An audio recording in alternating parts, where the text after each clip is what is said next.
এই সিজনে কিন্তু সব ধরনের ফল পাওয়া যায়, আর ফল খেতেও কিন্তু খুবই মজা লাগে।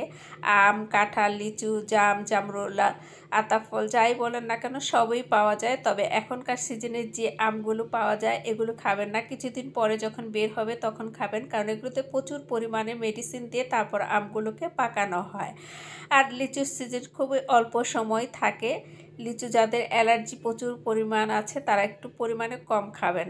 আর তাল এখানে বের হয়েছে, তালের শ্বাস খেতে কিন্তু খুবই মজা লাগে, আমি প্রায় খাই। এক এক ধরনের ফল খেতে এক এক রকম মজা লাগে, তবে সিজনের সব ধরনের ফল খাওয়াটাই ভালো।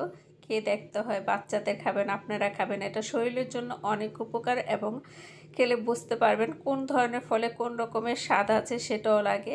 তারপরে ফল টল সব কিনে কিছু কিছু যেগুলি খাওয়া যায় সেগুলো কিনেছি, আর যেগুলো খেতে ভালো লাগে না সেগুলো আমি কিনে নিই, তারপরে বাসায় রেখে গিয়েছিলাম ঘুরতে।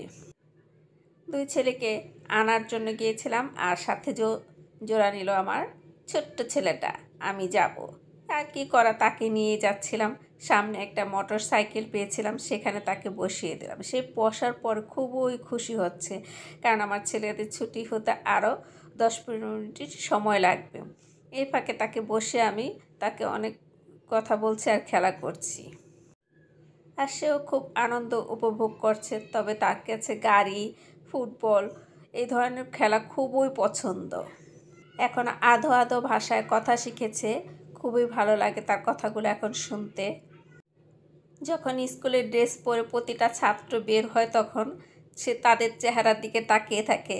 যখন দেখে তার ভাইয়ার চেহারার সাথে মিলে না তখন সে আবার মুখটাকে কালো বানিয়ে রাখে। এভাবে বেশ কিছুক্ষণ ধরে সে বসে বসে তার ভাইয়াদের জন্য অপেক্ষা করছে। যখন বের হলো তার ছোট্ট ভাইয়া দেখে কী যে খুশি, ওই দৃশ্যটা আর ক্যামেরা বন্দি করানো হয়নি আমার। আর আমার কোথাও যদি কোনো ভুল থাকে তাহলে ক্ষমা দৃষ্টিতে দেখবেন। আর আমার ভিডিওগুলো বেশি বেশি করে লাইক, কমেন্ট, শেয়ার করতে ভুলবেন না। আর এই ভিডিওগুলো 2-3 দিন আগে, কারণ আমি আজ খুবই অসুস্থ। ডাক্তারের কাছে গিয়েছিলাম, সেখান থেকে আমাকে ওষুধ দিয়েছে।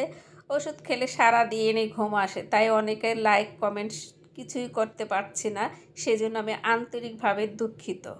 তবে আমি সম্পূর্ণ সুস্থ হয়ে আপনাদের সবার ভিডিওগুলো দেখে সুন্দর সুন্দর কমেন্ট করবে আসবো ইনশাল্লাহ। সবাই আমার জন্য দোয়া করবেন, আমি যেন খুব তাড়াতাড়ি সুস্থ হয়ে যাই। আর আমাদের ছোট্ট বেবি সোনা তার ছোট ভাইয়ার সাথে দৌড়াচ্ছে, খেলা করছে দেখেন, আর মাঝে মাঝে পিছন ঘুরে তার ভাইয়াকে ভেঙেছে। তার ছোট ভাইয়াও তাকে দেখে মহা খুশি। একটু পরে অবশ্য আবার তার বড় ভাইয়াকে আনতে যাব, সেই জন্য সে আবার ছোট ভাইকে বাসায় উঠিয়ে দিয়ে আসলাম।